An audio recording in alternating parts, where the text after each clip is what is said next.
machine vision and artificial intelligence in 20 minutes. So I think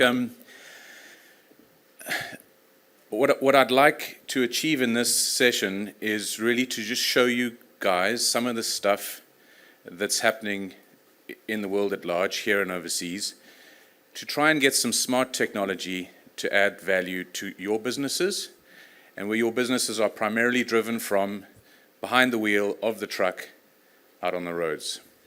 So I think, if you think about it, what we're looking to do is use smart technology to balance two things. One is risk, and the other is efficiency. So if you said to your driver, I want you to take zero risk, I think the simple answer is stay in bed. Because if you're going to get on the roads, especially in an environment like South Africa, as you'd have heard during the course of the morning, and not look to take risk, you're being foolhardy. The other extreme is to say you need to be 100% efficient. That's to get in your truck, drive to Durban, take no brakes, speed, disobey all the laws of the road, and that's totally impractical and dangerous and foolhardy. So what we're looking to do is to take these two bubbles of efficiency and risk and use smart technology to empower the driver to make better decisions. And in making better decisions, save some lives and reduce the overall cost of distributing freight. Does that kind of make sense? And I think what I want to do here is just show you some case studies, give you some food for thought, because the reality of it is machine vision is here and it's growing every single day and its applications are endless, and there'll be specific applications of machine vision for you guys in your lives and in your operating environments that are, believe it or not, completely doable. So I think that the yellow and blue thing in the middle is the heart of it. And the heart of it says we want the driver, the road, and the environment, the environment which they're operating, the road, and the vehicle that he's in, to be in harmony and to make the best decisions it can. Primarily with the driver, it's looking in the cab, and it's looking out on the road.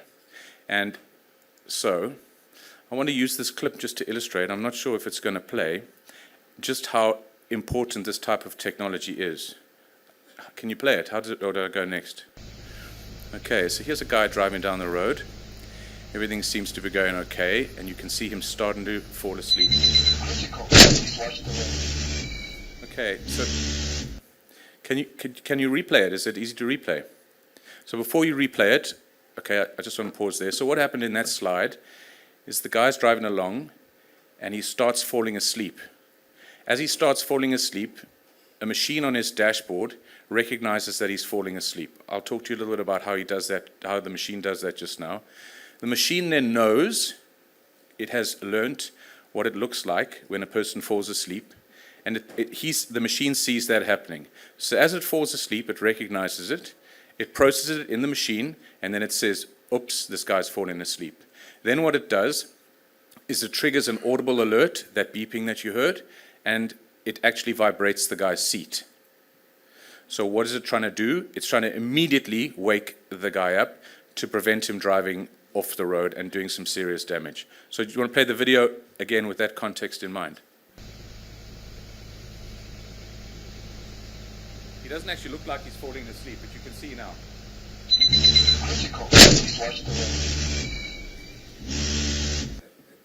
So it's actually quite terrifying. If you see, he actually ran over a little table and chairs there. So thank God there was no one in the table and chairs, but there's no doubt that if his seat hadn't vibrated, that guy would have went into those houses on the side of the road. Okay. Scary, but that's essentially how powerful machine vision is. Okay. So I wanted just to describe two things here, and the technology that was deployed there is the one on the left. Okay. So what it is, it's essentially a sensor looking at the person's face. It uses neural networks to understand where the face is at. The machine knows what a face looks like, so it knows where the eyes are. It sees the eyes. And it's looking at the eyes, it's looking at blinking, it's looking at the pupil dilation, it's looking at the head turning, it's looking at the head falling over, it's looking at false or spurious devices in the person's hand, and it's looking at all forms of inattention. those types of devices are available to you yesterday. So a typical device like that is of the order of 10,000 Rand to purchase, and that gives you instant ability to alert the driver against fatigue. Okay. It's amazingly powerful, eh? On the other side of the slide is a much more typical machine vision device. It sits in the middle of the windscreen, and it's what I showed you that generated that clip just now. It's got a camera lens looking outside of the cab and a camera lens looking inside of the cab. And that's looking for things like, is the driver wearing his safety belt? It's simple, but it's an amazingly poor discipline. So the number of drivers that just don't wear their safety belt is insane.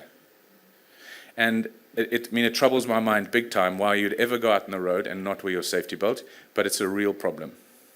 But what it does, the machine knows what it looks like when the man or woman is not wearing her safety belt. And it tells the driver, put your safety belt on.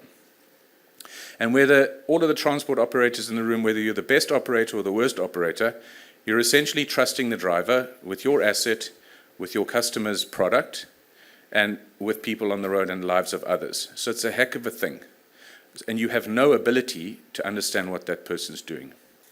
So apart from that, it's able to see distraction, it's able to see handheld devices, it's able to pick up if the driver is eating, if the driver is drinking. I used to think that eating and drinking is not a problem until you put a 2-liter bottle of Fanta in front of your face and you can't see where you're going.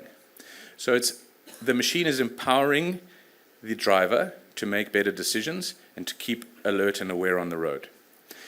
That driver that you see kind of moving in the video screen gives illustration to some of the problems that are experienced with machine vision. And the primary one is that drivers that smoke also speed. And drivers that smoke also speed and use their cell phone. And drivers that speed and smoke and use their cell phone also look out the window. And often that happens all at the same time. So the previous failings of machine vision in cab, and the reason why there's a recent explosion in it, is the ability for the machine to process that information and prioritize that information. Because historically, devices like this in the cab were extremely noisy. So you put your finger in your mouth, it's alerting you for smoking. Okay? You put your hand like this, it says you're on your cell phone. So there's a lot of false positives. So the machine vision of today and the devices that are deployed today are able to prioritize and able to move and see the things very clearly. And that's just come from lots and lots of better algorithms and faster learning. So once you've gone in the cab, the next thing that's of paramount importance is to go outside the cab. So the driver, if you looked at his personal positioning and his safety and his driving and where he is and his alertness, the other thing that the driver has to deal with is out there on the road. So there are devices now that very effectively monitor the outside environment. What does that mean? A lot of people drive cars with a forward collision warning. You get too close to the vehicle in front, it gives you a forward collision warning. That's super important for a truck. Other things that they do is if you're in the lane and everything's fine, the device is looking at the lanes and it's seeing where the lane markings are. Not always possible on South African roads, but if the machine can see the lanes and you start to deviate out the lanes, which is a combination of maybe fatigue or inattentiveness, and you don't use your indicator because the machine is linked to the computer of the vehicle, it will alert the driver. How does it alert the driver? Audible alert and vibrate the seat, commonly. Makes sense. So what you're trying to do, protect the driver himself, and then to look at the inside the cab and to look at the environment outside. So I think I explained briefly what the explosion is about. The explosion of machine vision, and Jacques just sent me a link to an article that says that the development of processing power on the edge has seen exponential growth. And the reason for that is the speed of the computer's power in a small device that you can house either in the dash or on the windscreen is exponentially getting more powerful all the time. Why is this so important? The device that is sitting there in the vehicle has to be able to look at your face, see if you're sleeping, look for all the stuff, compare it to its algorithms that it's got, that it's learned over time of what a person falling asleep looks like, and spit back at you within as fast a time as possible that you're falling asleep. There's no point that process taking 10, 15, 20 seconds, because if it does, you've already driven into the house, right? So the reason for this massive explosion in technology is the speed and horsepower that we now have at our fingertips that's available in the vehicle. And this is only getting better and better and faster. The reality of it is the best machine vision devices in the world today are taking around 3 to 5 seconds to pick up fatigue. That's simply not good enough. It's okay, and it's getting better, and it's picking up rapid eye movement, and it's picking up as you nod your head, but it needs to get better, harder, faster to be more and more effective. It's okay if it's your safety belt. It's not okay if it's forward collision going to happen. So you get how processing power in the windscreen needs to be more and more effective. If you think broadly about that, that's where autonomous driving vehicles have to be, and that's why if you go and look at an autonomous vehicle, it's got a supercomputer in its boot and no space for your golf clubs, is because it needs to process this stuff so fast in an environment where you're moving at 120 kilometers an hour, and so are the people in cars next to you, and so are the pedestrians crossing the road. So it's this supercomputer capability. So in order to be usable, the machine needs to be accurate. The number of drivers that complain about false positives is insane. It keeps buzzing me, either because the setting's wrong or the machine's not good enough. I got my finger in my mouth, keeps telling me to stop smoking, until eventually just smash the device, because it's your office environment. It needs to be fast, I've spoken about that. It needs to be able to work offline. I was horrified, I'm not sure whether you guys saw the article about Vodacom's uptime, network uptime. Through this recent period of load shedding, Vodacom's quoted uptime is 67%. So these things have to be able to work completely offline. So everything must be loaded on the device. The firmware needs to be upgraded all the time as the machine learns, but it needs to be able to work in isolation. Okay? Then it needs to communicate with the driver effectively. I was not a fan of vibrating the seat until you see drivers with the volume up at 100 on his favorite song, and it doesn't matter how loud the audible alert is in the cab. If he's falling asleep with loud music, he ain't waking up to the beeping or the buzzing in the cab, or some person saying, keep your eyes on the road.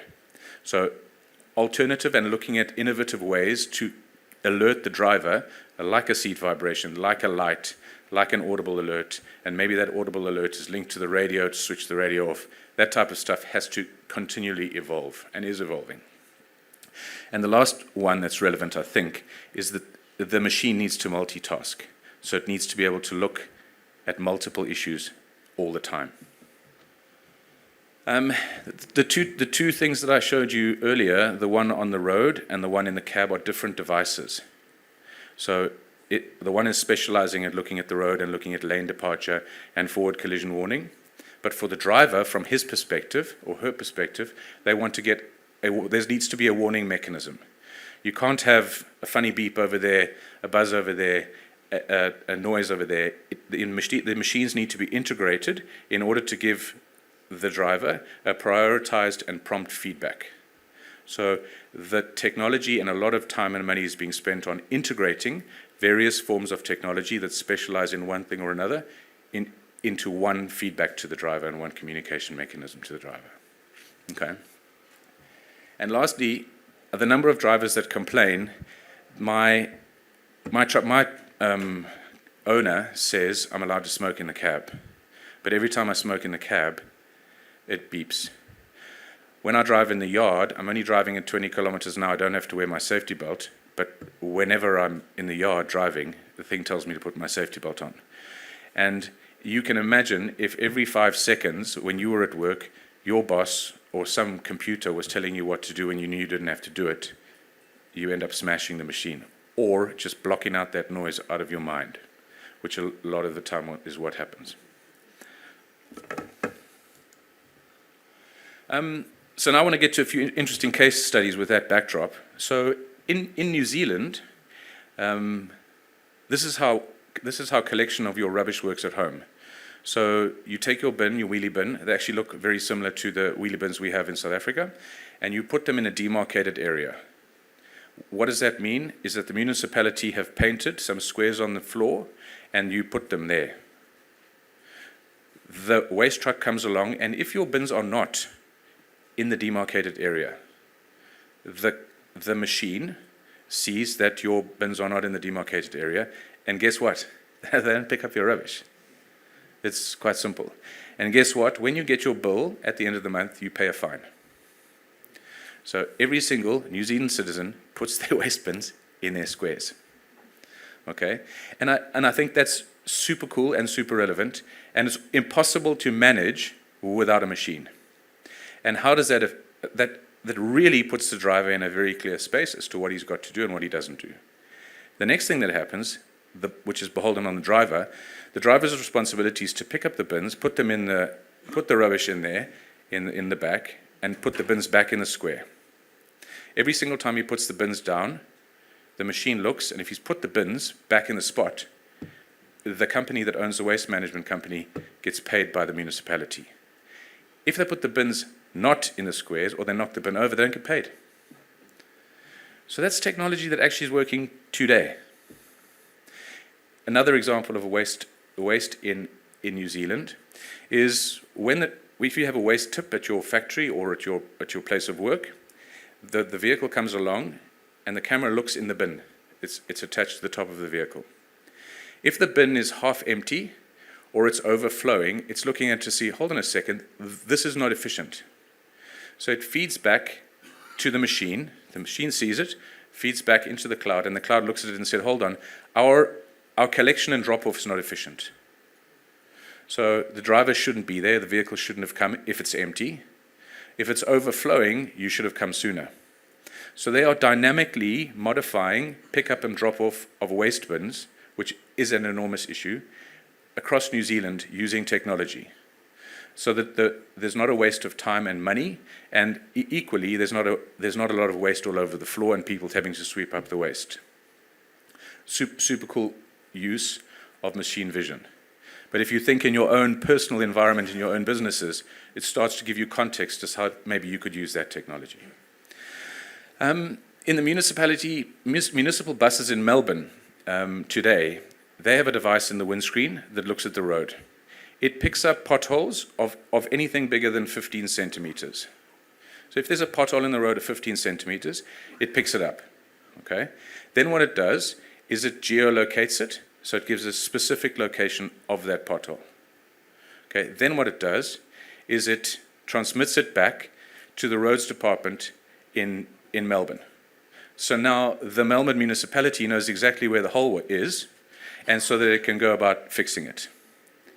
Okay, so then it expands to this. It sees the speeding sign, okay, because that's there. And its first thing it does, if it was there yesterday, and today it's not there, it takes note and says, yesterday I saw, I know where I am, I know where the speeding sign was, it's not there anymore. So it notifies the roads authorities that someone's taken the speeding sign, or it's been knocked over. If there was a tree that's in the road that wasn't there before, it notifies. If there's traffic, it notifies. So the Melbourne municipality is using machines to completely prioritize where they deploy their resources. That's not impossible. Those actual machines are available in South Africa today. It's super clever. If there is a traffic light that's broken, it notifies. So there's no ways that people with clipboards or road maintenance people have any form of power to be able to do that in an automated fashion. You have to use machines to do it. And to give context to it, it's amazing that you can do this at 120 kilometers an hour. It's clever, no? On another case I wanted to talk about is about creating safer mines. A lot of mines now are heading to putting a device on the roof of all of their vehicles that creates like a bubble around the vehicle. The machine sits on top of the truck or even on the car, and it's looking in an area 360 degrees around the vehicle. If a pedestrian walks into that area, they can define the radius. That gets unsafe. It immediately alerts the driver. So he doesn't have to look all around the vehicle, look in his side mirrors to worry about pedestrians. As soon as something penetrates that area, it goes off. So that's a super cool thing. What it's also doing, which is related to the driver but not, it's looking at the people around and it's saying, you don't have your hard hat on. It's a rule to have a hard hat on. The machine knows what a person looks like with a hard hat on. And if you don't have your hard hat on and if you don't have your high-vis jacket, guess what? It's going to alert. It knows location and it knows time, exactly when it saw that person there without their hard hat and their high-vis jacket, and even now safety boots. And then lastly on the mines, what they're investing a lot of money is, they want to see high-risk situations where, as they're happening. Okay, if there is, for example, a crane loading a big piece of steel onto the back of a truck, and there's a person underneath the steel, the machine knows that when you're loading a piece of steel, there shouldn't be a person underneath. And if it sees it, it alerts and creates noise. So that's using the machine that people could never do because we just don't have enough employees in the world to look after all the situations that we need to take care of. Makes sense. Lastly, I want to talk about a thing called early warning. So I'll use the next slide. So this is a bit small, but when a person's falling asleep, what I've described to you, the person starts falling asleep, machine responds, audible alert, and the seat vibrates. What then happens, assuming you've got connectivity predominantly, is an event gets generated by the machine, a video event. That event is then sent up into the cloud, and it's sent to the operator to show the operator exactly what happened, which is that clip that I showed you. So now what's happened is, before it gets to the operator, in the cloud, they're looking at that event and they're saying, how serious is it? They're using artificial intelligence to say, okay, it was a yawn. That's fairly serious. Okay, he was actually falling asleep and he's starting to close his eyes. That's now super serious. Or we've evaluated in the cloud, it's actually a false alarm. If it's super serious, what happens is that event gets transmitted to a human in an early warning center. That early warning center immediately looks at that clip and said that person is falling asleep, presses a button on the computer and contacts whomever. Could be a supervisor, could be the managing director, could be the controller. And if it's a hands-free kit, could be the driver. To notify and to create an additional escalation so that people don't get killed. That's happening today in thousands and thousands of vehicles. So the opportunity to create this virtual protective bubble around the driver and around the environment exists and getting more and more powerful every day. So what happens in the future? I think with all these machines collecting all this data, that's super interesting. Notifying the driver, super interesting. Notifying management, make improvements, that's cool. But if you think about it, the machine has now generated events or generated, for example, speeding events. It now knows when that speeding event took place and it knows where it happened. So it's getting generational knowledge and it's getting geolocated knowledge over time. So the key to that is to kind of crowdsource it and make sure that all that data and information is available to everybody. So if you're on the N3 between Johannesburg and Durban, which as the minister alluded to is flipping dangerous, the machine will know, based on the events that were triggered, where the danger is. If the machine knows where the danger is, and because it's generated all these events, the trick is now to let the driver know before he hits the spot. So if you can imagine the driver driving on the N3 and the machine has generated events that 100 meters in front of the person is a high-risk accident zone, we need to tell the driver. So from the cloud into the machine to the driver has got to happen. And that is getting more and more effective as we get more and more data. So the richness of the data is allowing us to present more and more useful information to the driver to help balance this issue of risk and efficiency. I think the ultimate solution is to then say, fine, if you've got to drive on a circuit, you've got to go from here into George, and there's 100 meters of very dangerous road because the machine's picked up it's dangerous, is to route around it. So to put into a transportation management platform or solution, and instead of routing along that road, if there is an alternative road, to route around it, to prevent people from having to drive in high-risk areas. Makes sense?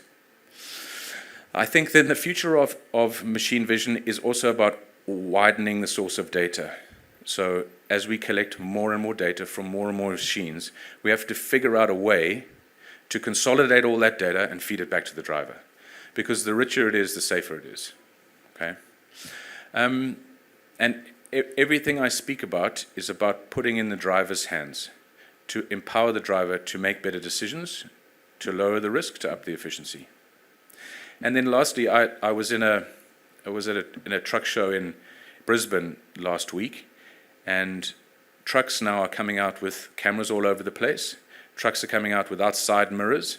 The side mirror is now a computer screen on either side or wherever you want to put it, and coming out with a lot of embedded machines in the truck to assist the driver. So the trick is now to consolidate all of that stuff, marry it with all the things that the machines learned about the environment in which you're operating, and again, empower the driver to make better decisions. So that's me.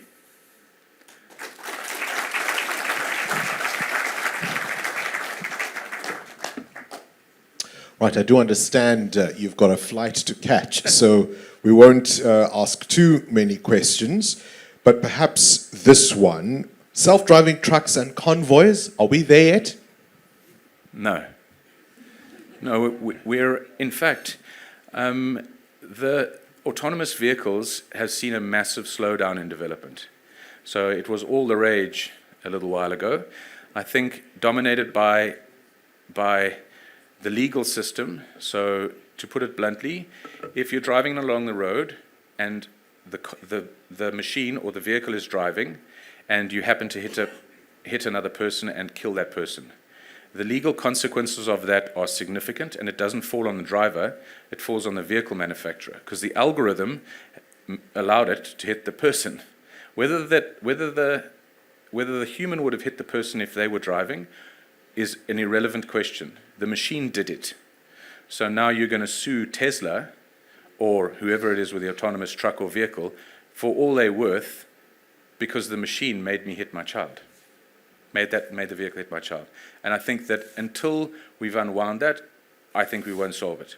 What I think you will see in the next period, 20 years, will be roads in places like China that are highways that only allow autonomous vehicles.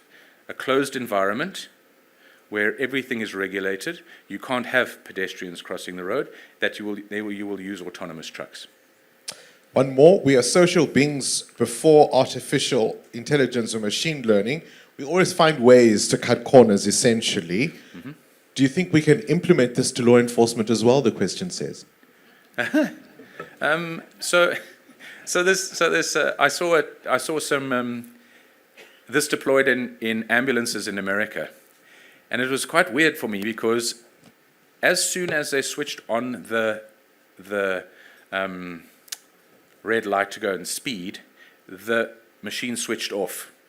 So it was saying when you're going to rescue someone, you can drive badly, which is like and I think that's kind of our mindset. So that when the policeman is looking for a criminal or whether the ambulance is going to go and pick up someone, you turn on your flashing lights, you can drive as you wish. So that certainly can't be the case, and law enforcement and security and everyone needs it. But your question is right. It needs to be seen by people to add value to their lives, not as a policeman.